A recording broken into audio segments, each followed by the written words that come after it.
Welcome to Journeys with the No Schedule Man, exploring authentic stories of personal growth and lessons learned from people living true to themselves with creativity, passion, and purpose.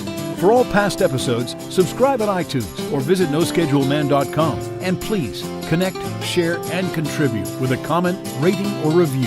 And now, here's your host, the No Schedule Man, Kevin Bulmer. I've been known to struggle with reality. It's not that it is any real mystery. The big question this week is, what is it exactly that you think is going to make you happy? Over and over again, I'm hearing stories of people who find, often after some time and a lot of struggle, that the answer to that question is often not found by acquiring or attracting anything outside of themselves, but rather it's allowed by fully embracing who you already are. And that's the case with today's guest, Lori Peters. Welcome. I'm Kevin Bulmer. This is Journeys with the No Schedule Man, where we explore conversations on personal and professional growth, authentically sharing in an effort to empower each other. So wherever you might be on your path, thank you for being here. I really appreciate it. I hope you enjoy this, and I hope that you find it helpful. You can find all past episodes of this podcast on iTunes, Stitcher, YouTube, iHeartRadio, Google Play. Let me try that again. Google Play Music in the United States. And of course at noschedulemanpodcast.com. I'd love to have you along for the journey, so please consider subscribing and stay the course with us. And it would be great if you want to share it with somebody else and invite them to come along. Today, we're going to talk about happiness and relationships on many different levels.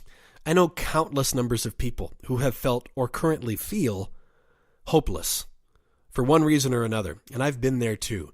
So whether we've arrived at that place or not, how do we move forward to find and embrace happiness? Meaning like true and lasting joy and contentment, real fulfillment that lasts, not just fun and temporary moments of feeling good, but I mean lasting contentment. Well, Lori Peters has a great story to tell that I think you're really going to enjoy. Lori is the author of a book called Getting Married at Last, My Journey from Hopelessness to Happiness. It's available on Amazon and paperback and a Kindle edition as well. Lori's been published and featured in several media outlets, including the Huffington Post, Your Tango, Brides, Fox News Magazine, and more. She's also the host of the Happiness Hangout radio show, which has gained thousands of listeners as she and her guests dive into deep and interesting topics around personal relationship happiness and well-being. Lori's enjoyed a 25-year career in higher education. Currently, she's teaching as a college instructor in social sciences. She's been doing personal development presentations for over 25 years as well. She's passionate about work-life balance, relationships, and helping people to feel their best during times of challenge. And she's got a wonderful story and perspective to share. I've become fascinated with things related to relationships and communications and communication without the S, effective communication between human beings. I'm starting to feel like we're taught how to read and write, those kinds of things, but never how to effectively communicate with other human beings.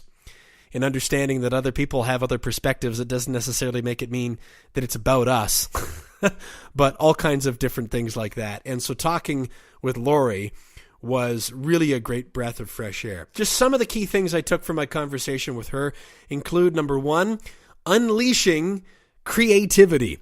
I laughed when she said that she was worried that she was going to have to learn how to draw when she went to a workshop program called Unleash Creativity. I'm really big on people finding themselves through expressing their unique voice and the parts that are of themselves that are uniquely them, which I think is inherently creativity, just expressing what makes you you. And there's a really great part of this episode where Lori talks about how transformative it was for her when she embarked upon that process of unleashing creativity. Listen for that. Number two, balance. She said that's her favorite word. And this is one that's kind of like trying to hold water. It can be really slippery, especially when you find yourself really charged up and working at something that you're passionate about. You want to just keep going at it all the time. And if there's a relationship and there are kids and there's community and there's your own well-being, how do you feed all those things without it all crashing down around you? Balance is a real easy thing to say. I think it's a really challenging thing to find and to hold on to. And so listen for what Lori has to say about that. Number 3, the value and completeness of self-love.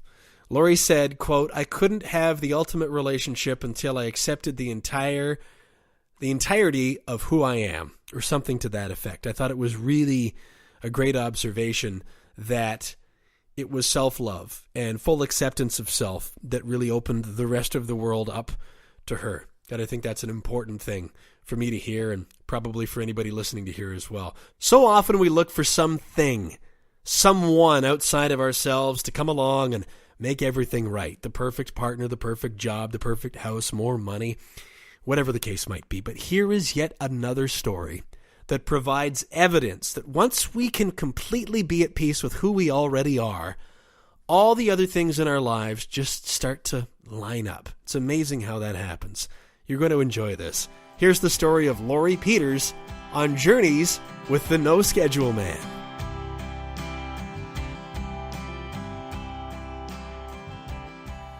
Lori, I noticed your book is subtitled From Hopelessness to Happiness.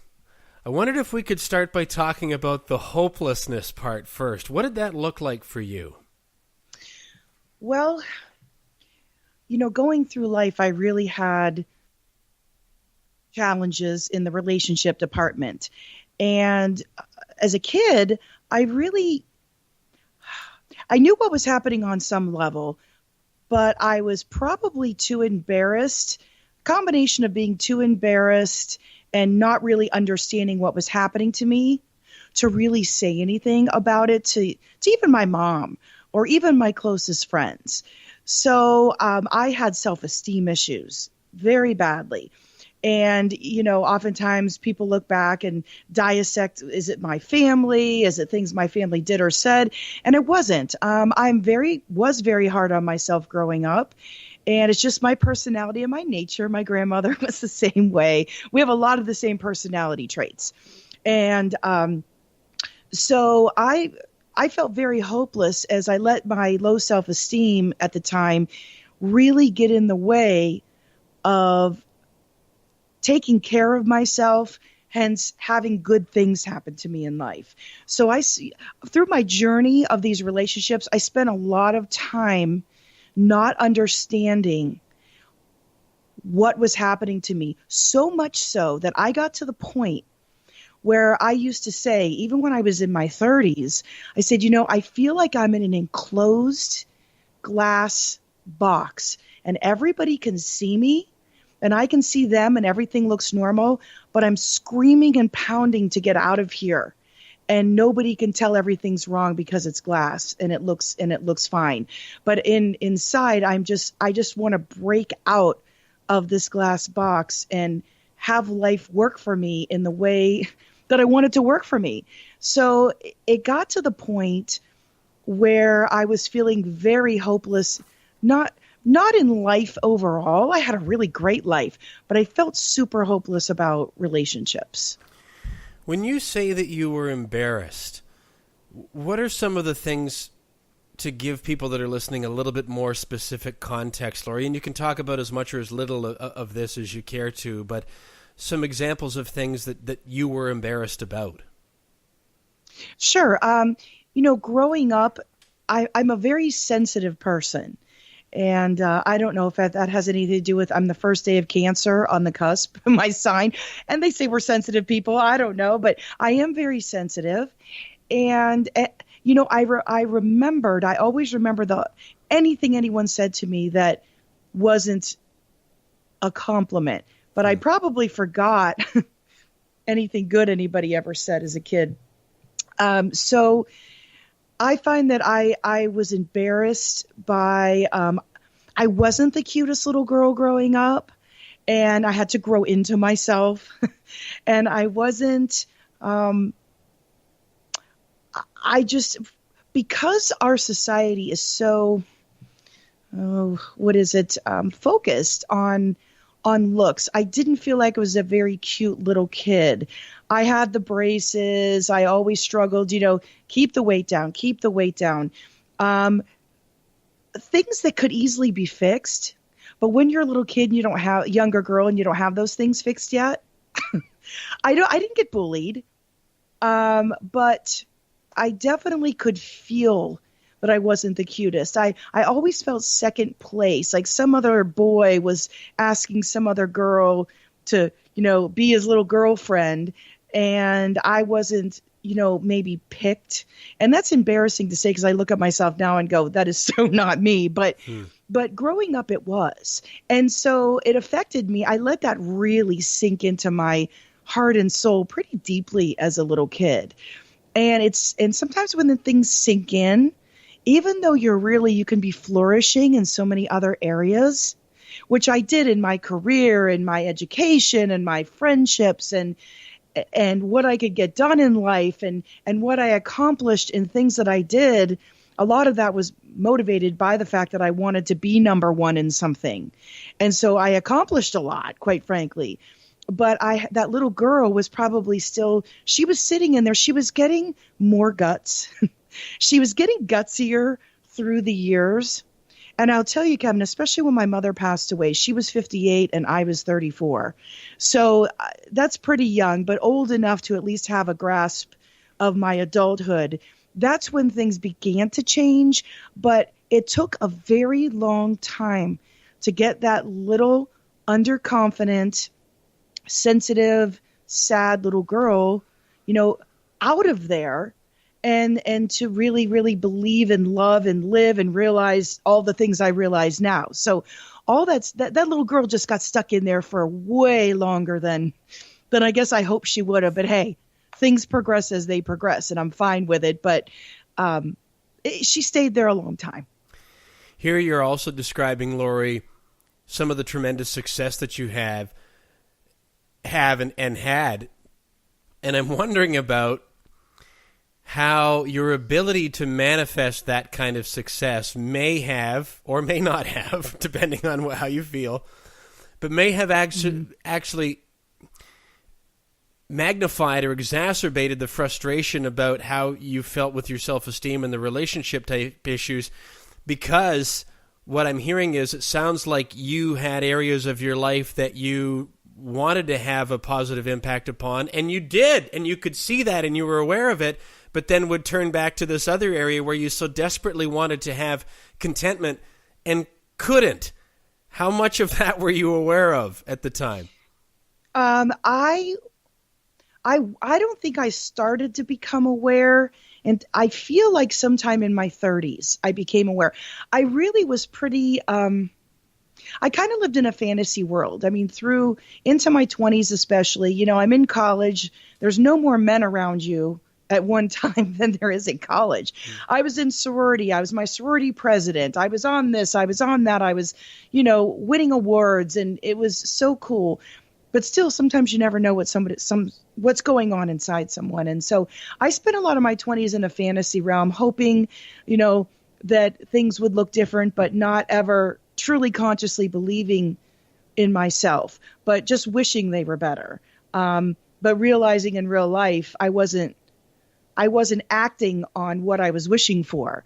When an opportunity would come in front of me that would make sense in a relationship, I would push it away. So great guys would come along. I was only dating football players and people that I thought would elevate me. See, I was looking for external things and people to elevate how I felt. And so I pretty much just lived in a fantasy world. I'm either going to have all these great things, and when something that was really right for me came along, I'd push it away. And so was I aware that was happening? No. My ego, my sadness, all of that was in the way. But when I got into my 30s, a couple major things happened. First of all, with my mother's passing, I don't know if you've ever had that kind of experience, but I say this to people who've had a parent pass that they're close to. It's like everything in the whole world looks exactly the same, except how you perceive all of it is completely different. So even if it physically looks the same people are there, the same circumstances and the same physicality is there, it is perceived differently by you. And that's when I began to truly grow. And in my heart of hearts, I knew, even as a kid, there used to be this piece of me that I used to say to myself as a young kid, I don't know, Kevin, how to explain this. I just knew I wasn't going to become who I truly was until my mother was in another realm. Not because she held me back, but because I let people influence me too much. I wasn't secure with myself. I just knew that I would morph into what I needed to be. So that happened along with, you got to love Oprah. And I had to laugh because you got to love Oprah. But she introduced me to the law of attraction. I mean, she had The Secret on her show. I said, oh my God, this is mind blowing. And I could not get enough of it. I read every book I could get my hands on at it. I practiced everything I could with it. I went to seminars. I listened to audio things. I thought, there's something I can actually do to make my life better. So I've been practicing the law of attraction for close to 20 years. And so that was in the 30s was the turning point where I started to begin to look less at external and more at internal. And that process began. You've mentioned your mom a few times. You haven't mentioned your dad.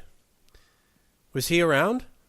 Yes. Dad and mom were married until my mother passed away, and he passed away in 2013, just a few years back. And my dad was a super quiet guy. My mom and I, he was always working because we had a business, and he kept another job just to make sure, we're that Midwest work hard, play later kind of people. And although we had a lot of fun, owning our Dairy Queen sounds fun, but it really wasn't. It wasn't. It is too bad that it wasn't. But it was always about stress and making sure, everything was going as it was supposed to be in work. So my dad worked really hard. He was a great dad. When he was there, he was present. And so I really had a good role model in terms of that. Now, my parents' communication wasn't that great. My dad he grew up in a tough household, but he was a great dad. But he didn't know how to communicate, and my mother got frustrated. And so I didn't see a good role modeling of outward physical love from the two of them. They adored me, but I had to learn how to do that throughout. And I really became more conscious of that in my 30s as well, learning how to be in a relationship from them. My friends were in relationships, but I didn't pay that much attention to their day to day. So yeah, he was great. And it's funny because so many people have stories that they had these tumultuous upbringings or these life experiences that were horrific. And quite frankly, I did not have that. It was all really coming from me. Well, that can be another arrow that you fire into yourself, can't it, Lori? Because then that turns into self-judgment. Who am I to feel as if I'm wanting for anything because I've had this, well, for want of a better term, I'll call it privilege of a warm, loving upbringing. Who am I to think these things about? I'm guessing that you've experienced some form of that spin. Well, it does. And I always use my sense of humor to be able to get through life because that's what we did. Parents were, especially my mother, very sarcastic and funny. I've probably gone down on the sarcasm part, but I always use my sense of humor in all things. So that helped a lot with us. But yeah, and I got everything I wanted. I was an only child. My parents worked themselves to death so I could get everything that I wanted. And part of me, feels like I don't have children. I have a child. She's got 4 legs. She's my beautiful dog. I call her Puppy, but she's 15. Ariel's 15. But, I do take care of another being, but I felt like I needed to give back to the world. And part of that was, listen, there's lots of people that don't have trying situations that don't feel good about themselves. I need to have the guts to say, this is my story. It's not that pretty. I wasn't pretty. And look what happened to me. You can do it too. That's one of the big things. I really want my parents to be proud. I want to be proud of me. And I feel my destiny was to put out in the world that story of now hope, from hopelessness to hope. And so part of that probably comes from that whole, and I got to tell you something. In the book, there's an epiphany. I had a major epiphany around what you just said. I'm not going to give it all away because I want people to get the book. but what you said hits upon part of the major aha epiphany that I had eventually in my 40s. That really was the last piece that shifted everything right into gear. That got me to the point of, like, I don't know how long it was. 8 months later, I found my husband. Okay, well, I think we're going to come to that, and we'll touch on it to some extent. But before we do, I wonder if you can indulge me to work together to unpack a little bit of what you've shared already.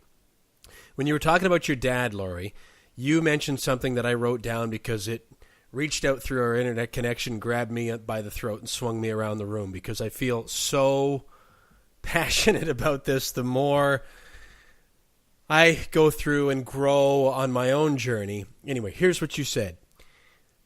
And I'm paraphrasing a little bit. I don't know if I'm going to get it word for word, but in reference to your dad, he didn't know how to communicate, and my mother got frustrated. You know, I think it's so fundamental. We get taught, regardless of what privilege we may have or not, to read and write and arithmetic and all of that stuff. But I don't know, and I don't mean this to sound like victim speak, that we're ever equipped to know how to effectively communicate with other human beings. And I'm wondering how much of that you've thought about, because you've described the context of your mom and dad pretty clearly, but you've also described to me about how frustrated you were in your own experiences in trying to manifest a great relationship, and communication is a huge part of that. How much of that communication piece have you sort of aware of as you've gone from hopeless to where you are now? Well, it's probably no surprise that I went out and got a master's degree in counseling. So my undergrad was in business, and that was a fluke because I didn't want to take a degree with a lot of math. That's a really great way to pick your major, isn't it? But hey, I mean, you know, I went into business. My family had a business. I understood it. I didn't know what I wanted to do. And my dad was right. He said, this will never hurt you. And he was so right. And you're right. I mean, when you say it, I've heard other people say it, most kids don't come out that well equipped to communicate, although I would agree that some couples do it better than others. And it was very clear in my house that, you know, we just played passive aggressive games, and we had fun, we had a great time, but when it came down to issues that needed to be dealt with, you know, my parents they talked very little. And it's funny, Kevin, because when I was younger, I saw them much more romantic. The first 10 years of my life, they were more romantic. They had what I perceived as more fun together. And when I was 10, everything stopped. It's like, when I look back on it, I could see that they just went into, let's just do this thing for the kids' sake. That's how I felt. Because I heard them one time up all night talking about they were going to be getting divorced. And then I heard them from my bedroom. I have really good hearing. And I heard them say over and over, my mother say, but Lori, but Lori, but Lori. And then that was it. They took the sign down from selling the house, and it was never spoken of again. But yet I could see that kind of fun was gone. That same sort of, watching them really talk things out as adults, it was more uncomfortable and a little bit of yelling. I mean, there wasn't really good communication skills that I saw. So I didn't know what to do. And because I wasn't conscious of it at the time, I don't think I knew why I wanted to get a master's in counseling, except for the fact that I felt super comfortable working in institutions of higher learning. I loved my experience. I went to a commuter school. So luckily, being in the sorority, having the college life, I got to do that. And I said, you know what? I need to stay here and work with students.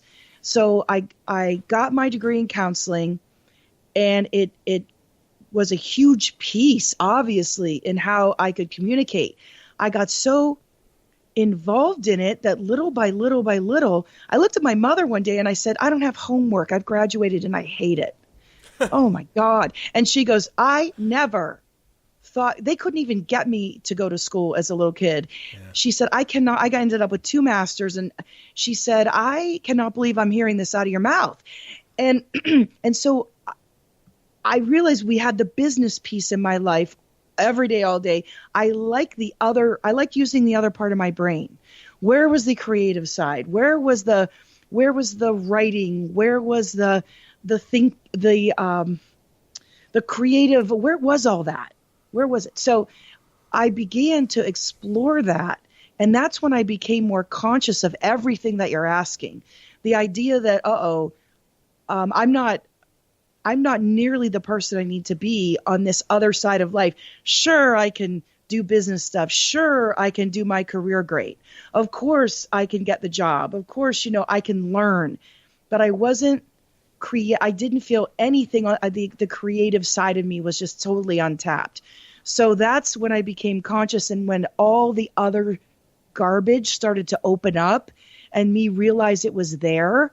And then I began to work on it, not in that pretty little package I just described. I mean, it's been happening over 20 some years. I appreciate you mentioning what you just did, Lori, because I think a lot of us, we hear stories of others and we hear them speak about their experiences, as you have so generously here today, talking with the benefit of hindsight and all of the wisdom and the insight that you've gained because of the work that you've done. And I like to throw that out there as a bit of a caveat, because when you're going through the dark woods, you don't even really know how to describe them or what you're in. But once you come out and you've gone through the other side, the benefit of hindsight, you can describe it with remarkable clarity, can't you? But yeah, like, oh, that's what that was. Yeah. You're going through it and you know you're doing something. Yeah. Like it's maybe masked as something like, I really want to make my relationship great with this guy. I'm going to do this law of attraction thing, or I'm going to take this class, or I did a class called The Artist's Way. I did all this different stuff. But what you don't know is coming out of these things, all these other things happen that aren't related to that relationship. Yeah. And you start to grow and learn and learn. And that's what had happened, that I got such a thirst for taking in and applying it that I just wanted more of that. And that's when the hopelessness began to start to shift away into the happiness. One thing I'm curious about from what you shared a couple of moments ago, that time when you overheard your parents talking about divorce and saying, yeah, but Lori, and then not speaking of it again. It sounds to me like a little bit of math, you would have had a couple of decades or a little bit more before you lost your mom from that time. And I'm wondering, did you ever talk to your mom or your dad about that? No, nothing. I was too scared to, because what I felt in my heart is that they were staying together for me. And I think deep down I was afraid that my mother was going to admit it. And I didn't want to hear that they're staying together. I didn't want to hear it. So no, oh no. I love to avoid things. That was my favorite thing to do. No way. How often do you think about that now? Well, I do, because it's in my book. And, it's funny. When you write a book, I had already processed a lot of the pain I was going through. But when you write it, you still have to bring it all back again. Especially, I'm writing a journey, my own journey. So it's a memoir in a sense. So when you write it again, it did cause me to go back through all that again and have to think about it. And, I'm really lucky. I hate to say this, but they were right. If they would have gotten divorced, I can't predict what the future would have looked like. But my gut is it would have been super rough for me. What I hate about the thought of it is if they really did do it in order to make sure I had 2 stable parents in the home, and that's how they were taught, and that's what should be done, that they couldn't go out and really live the lives that maybe they should have lived. So yeah, I mean, I do think about it. It was their choice, and that's why that's one of the reasons I dedicated the book to them, because that's sort of how it was back in my family. That's how you were taught. That's what you did. There's no divorce in my family whatsoever. And I truly don't, except one, I'm sorry, there is one, that I truly can't believe that they all really have these grand lives. It's what you did, it's what you were taught to do, and it was firmly instilled. So yeah, it still sits with me, but it doesn't drag me down. You mentioned earlier, Lori, about how after you lost your mom, and you were getting into your mid-30s, that was like life continuing to go on the same as it had, but your perspective, everything looks different, and that it wasn't long after that you really started to take another deep, different look at yourself, law of attraction, personal growth, and all of those kinds of things. And it sounds to me from what you mentioned a few moments ago that your epiphany was not all that far off from that time. But what are some examples of some of the things, thoughts, maybe they were books, videos, movies you saw, I don't know, but some of the things that you remember, and Oprah you already mentioned, but kind of latching onto at that time that just got you started moving forward? Well, I would say with the law of attraction, when you read The Secret, to me, it's the very basics. It tells you what it is. It doesn't tell you how to do it. So I began reading stuff by Deepak Chopra, the Hicks, that's the last name. I began reading Chicken Soup for the Soul, had done law of attraction stuff. I mean, there was a lot. So as I was delving into that, what also came to me was a wonderful woman that lives in the Cleveland area did a program called The Artist's Way. And it teaches you how to unleash your creativity, but it does a lot more, because when you unleash your creativity psychologically and you open your mind, a bunch of other stuff ends up either getting dealt with, resolved, new things come to light, old problems get solved. Any mind-opening experience will do that. That affected me so much that I became an Artist's Way facilitator, and I ran classes on it. So, once you learn it, when you teach it, you gain so much more depth because you're learning from your students. And also when you teach anything, you're continuing to learn better what you learned the first time, obviously, hearing it again. So those two things really impacted me the most. I also was very intrigued with Deepak Chopra, all of his writings. I love the idea of, quite frankly, this is just something that I love, working with somebody who is in the medical profession, who also delves deep into the psychological aspect, maybe even, let me say it this way, the spiritual aspect.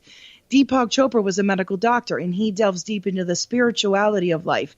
I don't know if you've heard, there's a gentleman who wrote a book. He's a neurologist, and he died and came back to life. Eben is his first name, very strange name. Eben Alexander is the author, and he was a neurologist, and he actually went through where he died, he came back to life, and what his experience was. So it gives me some, I'm really interested in seeing how people who were very skeptical before come to be able to combine their scientific and spirituality together. So that all, I began to really study that. I studied all of the major religions because I came to an impasse on growing up Catholic. Am I really Catholic anymore? Why am I feeling other things? Why do I feel more connected in other ways? So not having kids, I had time to do this stuff, Kevin. So these are the things that I delved into to kind of bring myself to a higher level consciousness and awareness of life and myself in it. When you engaged in the program, The Artist's Way, and I love the phrase unleash creativity, what was unleashed for you through that process creatively? Well, first of all, I was scared it was about drawing because I can't draw a stick figure. And this person she's wonderful, who I worked with. Kim Langley is her name. And she said, oh, no. This isn't about drawing. This, sometimes we do things, but that are drawing related a little bit, but it's about other things. I said, like what? She said, for example, you drive to work one way every day. You're going to drive to work a different way. You're going to drive to work and you're going to turn off the radio and you're going to notice things around you. So this was all like the opening up experience. This is very strange. I said to my boss took it with me. And I said to her, can I tell you something? I said, my work is different after taking this class. I said, I feel like problems at work that I just couldn't even deal with, the answers are coming to me. I used to think you have to do things this way. And all of a sudden, all these alternatives are coming up in ways to do things that didn't seem possible before at work. So at that point, that creativity was moving more to work than it was personally for a while. So, and she was like, wow. And it just flourished from there. So that's what I remember happening in the beginning. And then as I taught it again and again, and when you teach it, you take it again. Okay. And you also learn from other people. I was going deeper into my psyche. And, I really didn't want to go visit that little girl again. I really didn't want to go and feel that pain and that hurt from what Jim Gurman said to me in 4th grade. Yes, I still remember, but it doesn't hurt me anymore. It doesn't hurt me anymore. But I remember, when people said, here and there said stuff and I wasn't picked for this or picked for that, or I was never, even up through college. It's funny. I was being selected by my sorority, my chapter, for a queen position. And I said, no, I'm not going to winter formal. I'm going to go skiing instead with a bunch of guys and girls. I was too scared that I was going to be embarrassed and lose because I didn't have the confidence. So the stuff that affects me today, it wasn't there yet. It was just beginning to open up. What then can you share with me about the epiphany that you had that sounds like it started to take what was in motion and threw it into light speed? Yeah. And honestly, that epiphany didn't happen until, when you say decades, it was several decades. I was having a fun life, and I was learning and growing a lot through my 30s. When I turned 40, my cousin, I'll never forget this. I threw an Hawaiian luau with my neighbors because I love parties. And she said, you know what? She looked at me. She said, the 40s are going to be your decade. I said, they are? She goes, yeah. And it was. I had the epiphany past my mid 40s where I was having this great life. And the question was, the epiphany that came alive was, why wasn't I just letting it be what it was? Why wasn't I just letting it be? That's about as much as I could give you. But how come I couldn't go take the ultimate step in letting my life be the perfect life for me? And guess what? This moment is it. I'm done. The ultimate step has been taken. And I did it. And from that moment, I could tell you where I was. It was near my house. I was walking the dog. I know exactly what happened. And from that point on, I never turned back. And that's when everything really fell into place. As a matter of fact, like I said, I met Ryan. Well, I met him 8 months later. So we met when I was 48. We only got married. We've only been married. We said it last night, so that's why I know the days. 3 months and 4 days. I mean, this is my first marriage, Kevin. So, I mean, I got married with my first day into my 53rd birthday is when I got married for the first time. I'm thinking multiple things with what you're sharing with me, Lori, and I'm trying to decide which one I want to ask you. I've got 5 or 6 questions, but I've got to choose one. Here's what's sort of at the top of the list, I think, is that I'm finding it interesting that you would go through so much of the early part of your life so frustrated about your self-esteem and sense of self-worth and not feeling that you could really find yourself in a relationship sort of situation that really lit you up. Mm-hmm. And then you could go through another phase that you've described in a lot of detail, which I really appreciate, where you've mentioned it as a great life, a fun life. You're growing, you're creating, you're learning, you're engaged.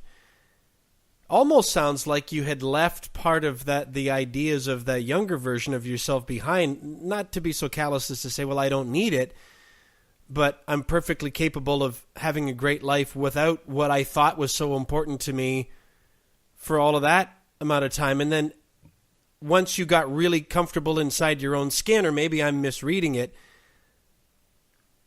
bang, Ryan shows up. Do you see what I'm getting at here? Yeah. Yeah. I mean, I guess you would think that I guess I'm surprised. Well, let me put it to you this way. I dated other people, but it was a slow burn.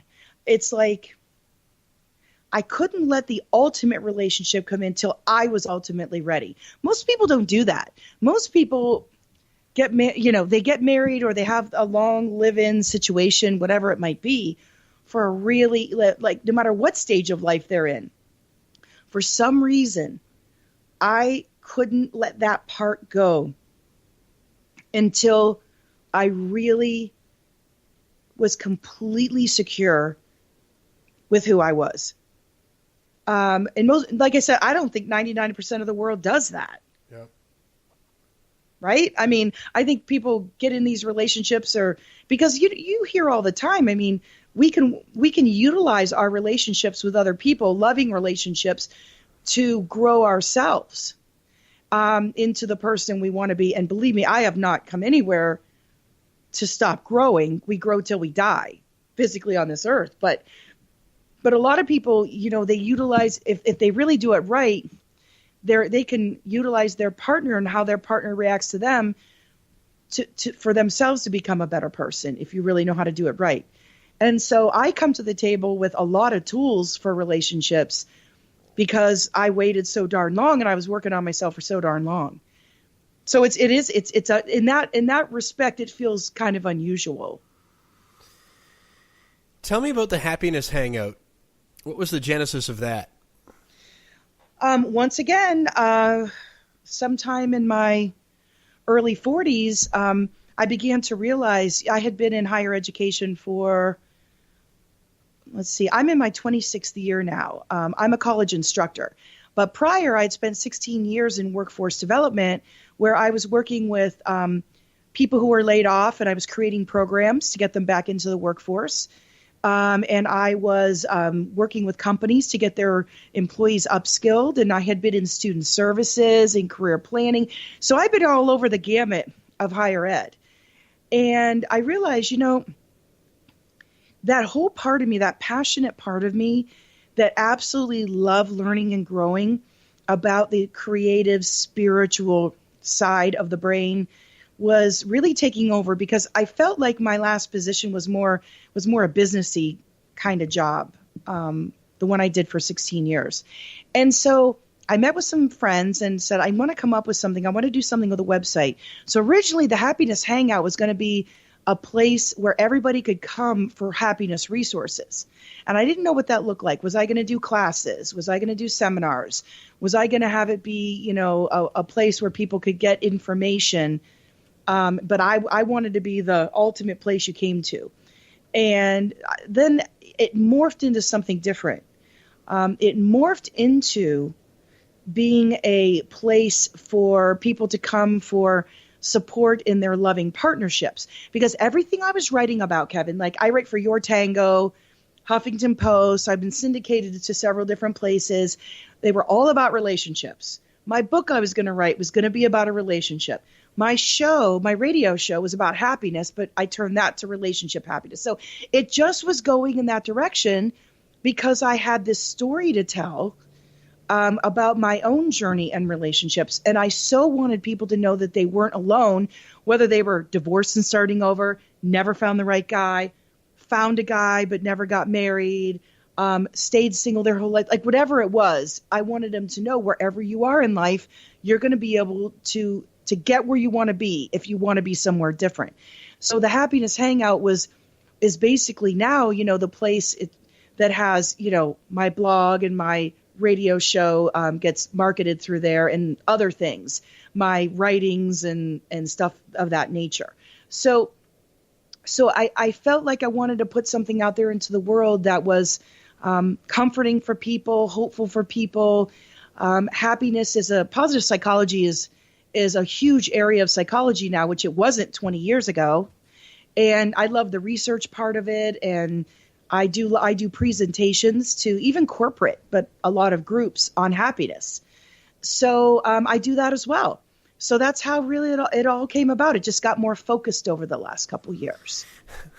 How did you end up specifically deciding that you wanted to create and host a radio program? Because I'm not hearing anything about broadcasting in your background here. What was that like? Oh, no. No, it's so weird because I had researched quite a bit. I said, okay, if I have the Happiness Hangout and I want people to know my website exists, what are ways I can do that? I was trying to do the affiliate stuff. This was many years ago. It just wasn't resonating with me at the time to do. I did some affiliate work where, I promoted other products, but it just wasn't it for me at the time. So I said, what else can I do? I said, what if I did, how else can I get out to a lot of people so they know my site exists? And I started to research all these different things, and radio came up, and internet radio. I've been with my radio show for about going on 3 years. It's going to be 3 years.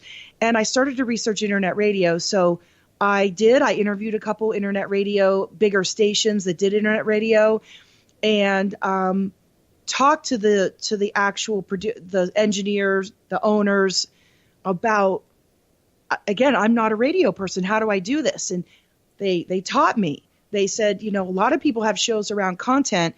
They're not radio people, but they have websites, products, books. They have things. They have a coaching career and they want to enhance it. They're a psychotherapist. They want to enhance their business, whatever it is. So I put together the plan and basically got tons of guests around the happiness field and had to really just learn how to do it. And I'll tell you what, I have, I'm lucky enough. My live broadcasts are just, a few hundred people, but I'm syndicated out in a lot of different places. So I have thousands of people that listen to the show when it's done. So that has really grown over the years. And I really do love doing it. And it's a great way to get information out there to a lot of people. What have you learned about yourself in addition to everything that you've described, just through the act? I say just, not to diminish it, but through the act of having to learn how to do that radio show and grow along with it. What's it taught you about yourself? Oh my gosh. Well, first of all, it was very scary to get on the air knowing that when it's live because it's live and then it's syndicated and then you've got your podcast. So it helped me deal with fear a little bit. I do speak professionally a lot, and that's something I love to do. Most people hate to do it. But the more I do it, the more I do love it because I get less nervous. It taught me how to roll with things better.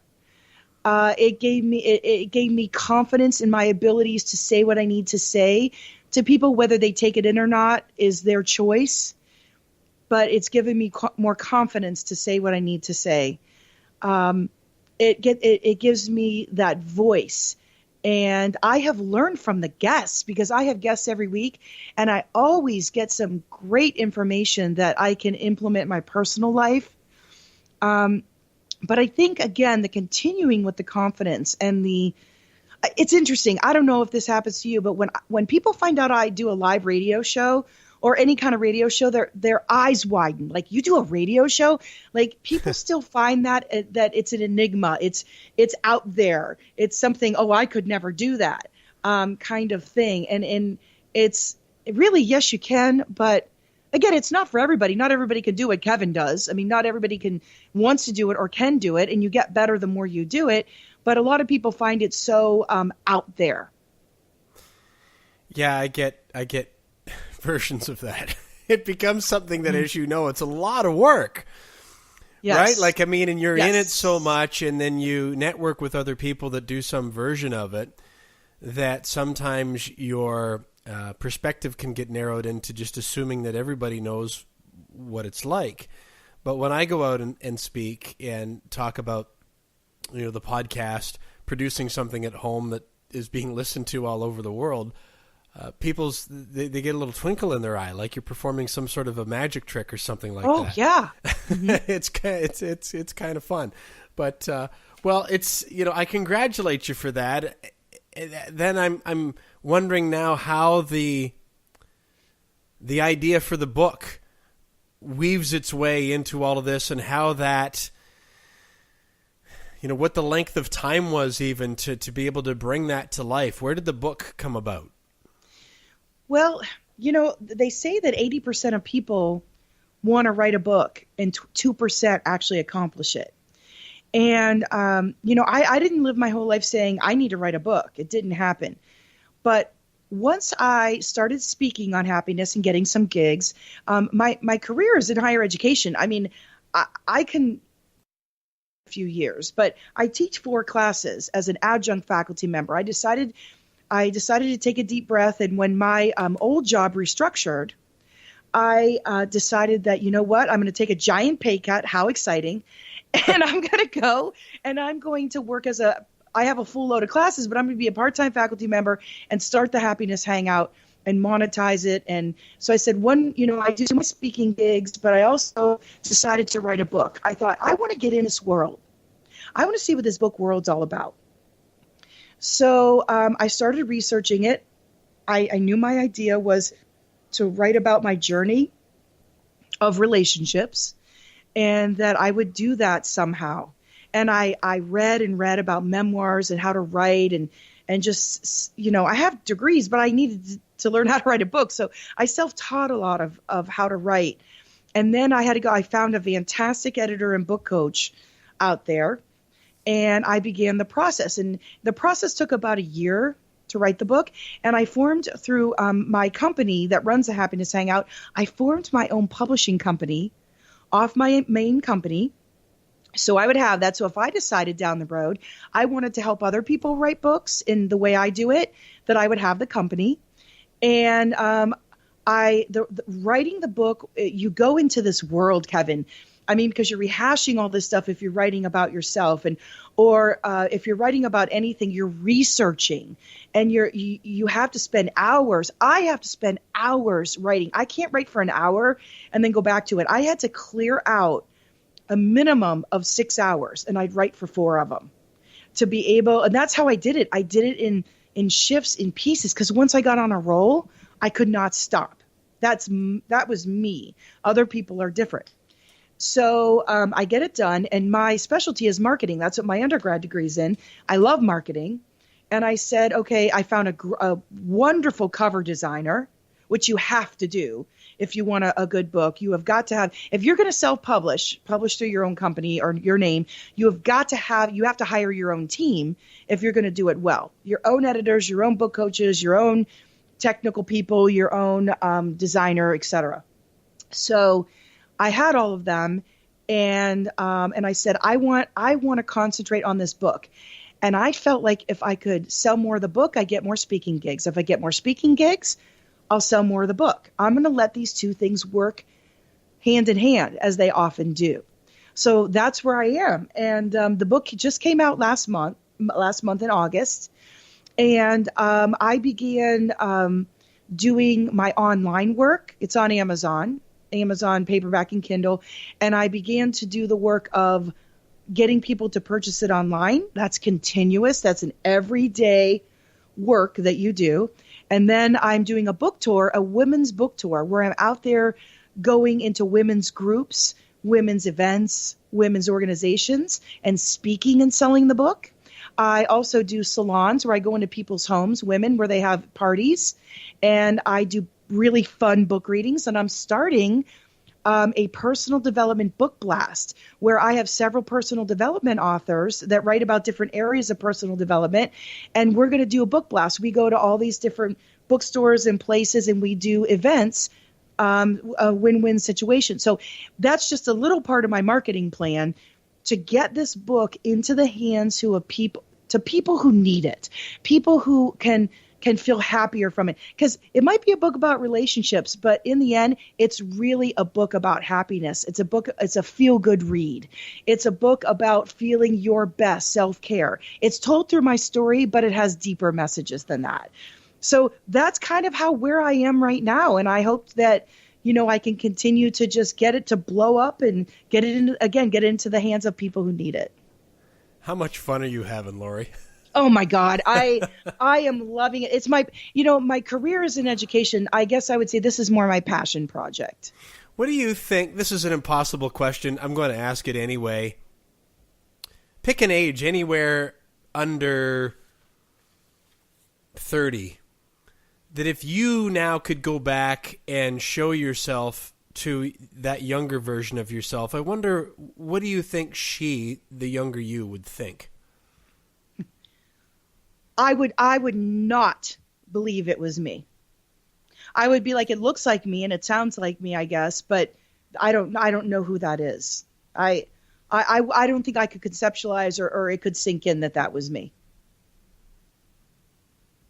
I would tell her, by the way, calm the heck down.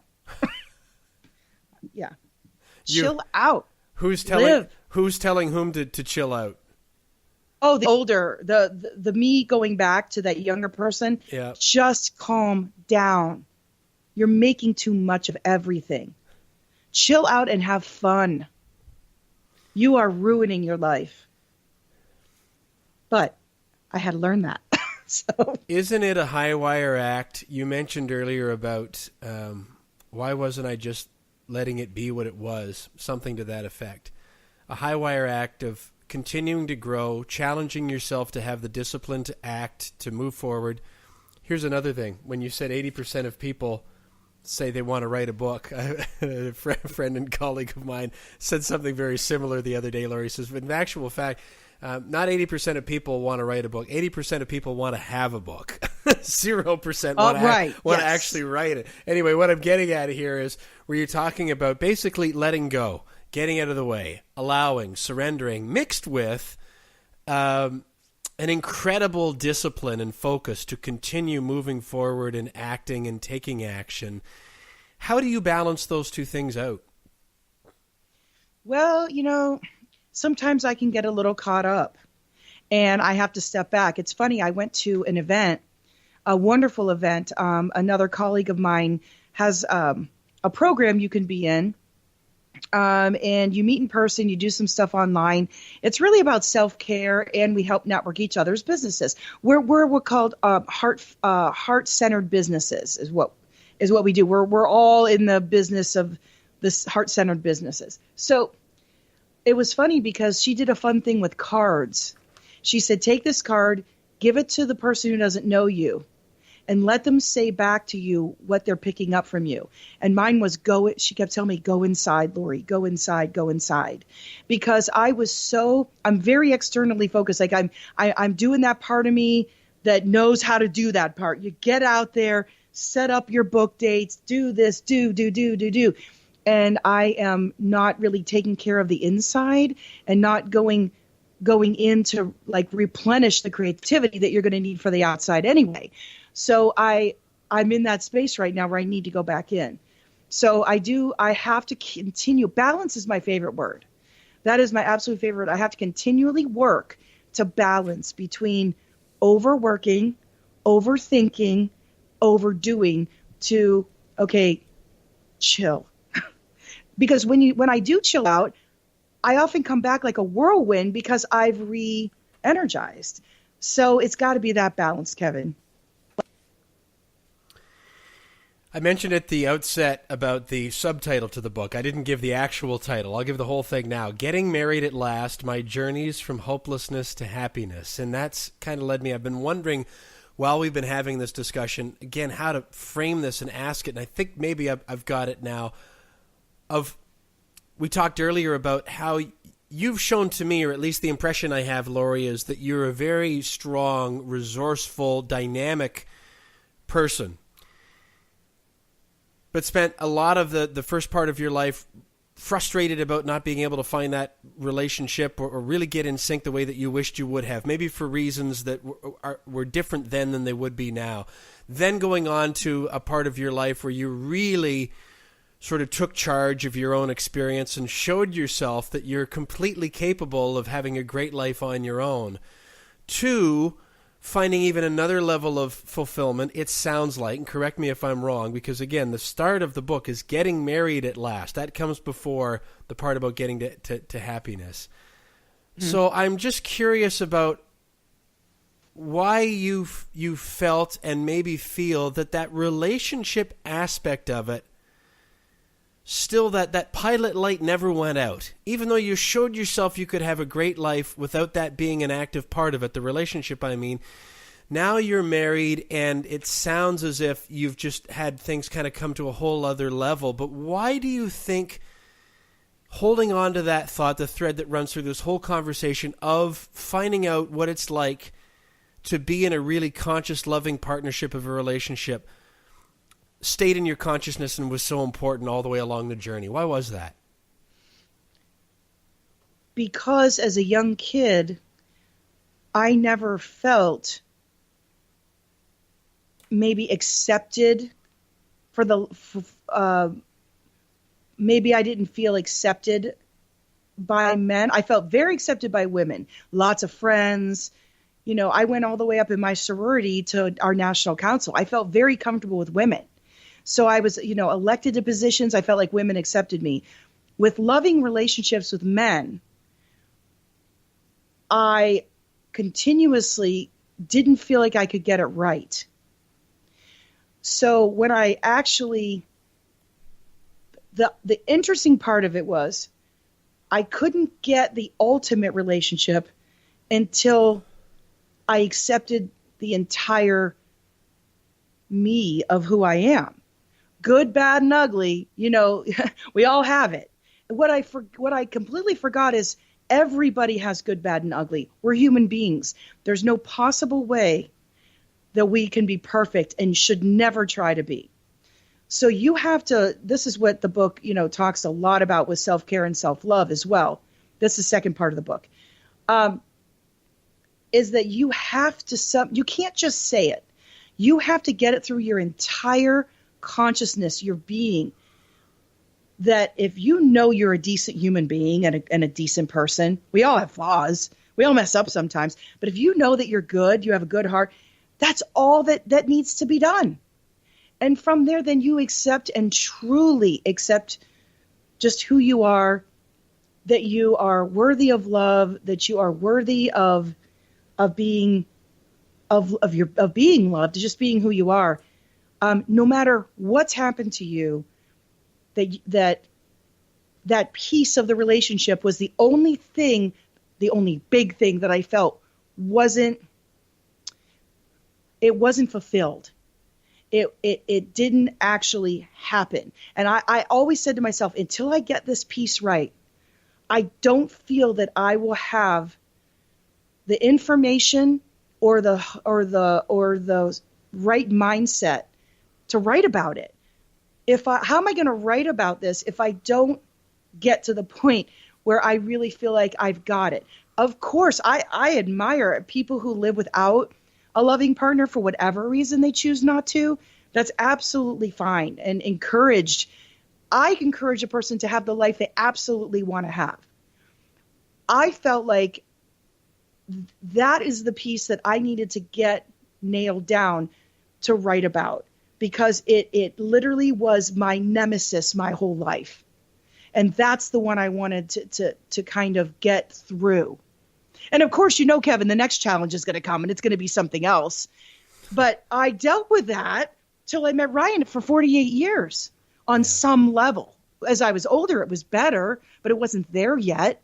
So I wanted to write about that very strong, major role that it had in my life, and to tell people, oh, you don't need to do that. Don't do that to yourself. Don't do it to yourself.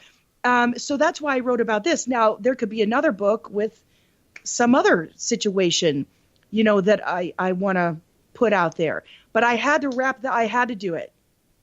I had to use relationships. And once I got there, I'm like, aha, now I could tell people my story. I felt like I was telling my story unsaid.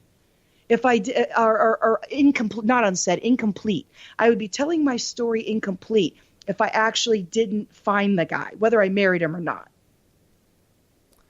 Does that make sense? It does, yeah. You caught me reflecting on that because I felt largely the same way. But this is to be about you and not about me. But yes, I absolutely understand what you mean and felt and feel the same way.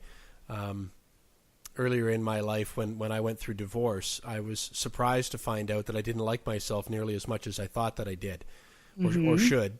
And was also surprised to find out how important it was to me to be in a loving relationship. And like you, that didn't really begin to manifest itself until I learned to be good with the guy that I see in the mirror every single day. Isn't that funny, Lori, how if you want to be able to affect someone else or improve anything outside of yourself, the best way to do it is to work on yourself. That seems to be a pretty consistent thread that runs through your story, too. And it's pretty consistent through anybody who does this kind of work.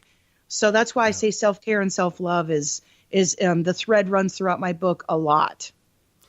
Lori, I'm so glad that we found each other. I can see many more conversations happening between us. I feel like we've barely scratched the surface because this communication and relationship thing is something that, as I mentioned earlier, I feel really passionate about, and I think there's just a great, almost epidemic need for, that there's a really simple solution for things that are causing a lot of people a lot of pain that we just don't know.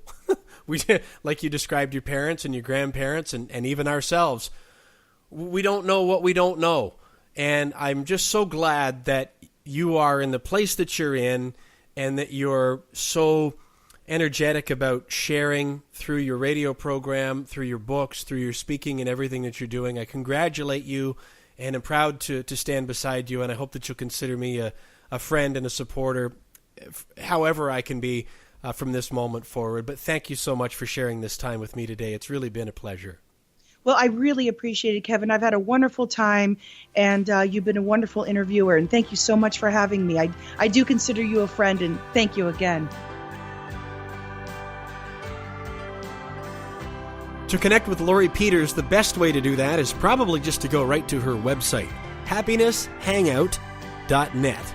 Make that all one word, happinesshangout.net. And from there, you'll find links to all her social media channels, but I'll give them to you here. Facebook.com/happinesshangout.net. On Twitter, her handle is Happy Hangout.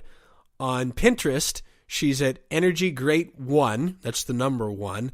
And you can find her on LinkedIn as well if you put her name in there, Lori Peters. Lori is Lori, by the way. Now, maybe it's easier if you just go to episode 63 at noschedulemanpodcast.com. I will link all of those to the show notes blog post. For her radio show, The Happiness Hangout on BBS Radio, you can find her at bbsradio.com/The Happiness Hangout. Look for that on Stitcher and iTunes as well. And again, you can find the links to those at her website and on the show notes blog post at my website at No Schedule Man Podcast. Her book, it's called Getting Married at Last, My Journey from Hopelessness to Happiness, and you can find that paperback and Kindle on Amazon. If you like this episode, I'm pretty sure you're going to like episode 25 with Kim Von Berg from Thriving Loving Relationships, where we talked about all sorts of things related to communication and relationships. Episode 25. Also look for episode 38 with Dr. Carlin Costa. She has quite a story to tell about diverting her professional and personal path at a fairly young age to something that was going to align more with who she knew she really was and how she knew who that was and what she's had to do in the time since. Quite a story. Look for that, episode 38. In episode 40, Katie Kozlowski with a remarkable story about finding and embracing self-love and the importance of that. I think you'll love that episode, episode 40. You can find those and all other archived episodes of Journeys with the No Schedule Man on iTunes, Stitcher, YouTube, Libsyn, iHeartRadio, or Google Play Music, and of course at noschedulemanpodcast.com. SelfPublishing.com. I'd love to hear from you. You can find me on Facebook, Instagram, YouTube, and Twitter. My handle on all of those platforms is No Schedule Man. And you can also visit me at kevinbulmer.com. From there, you can find all the ways that you could learn or that you could work with me personally if you like. More information about my speaking, workshops, seminars, one-on-one or group coaching opportunities are there as well. kevinbulmer.com. Really appreciate you hanging out with me today. Thanks for spending part of your time with me and with Lori. Please subscribe and share, and I hope to have you here again next week as we all keep growing together on Journeys with the No Schedule Man. Just a little deja vu.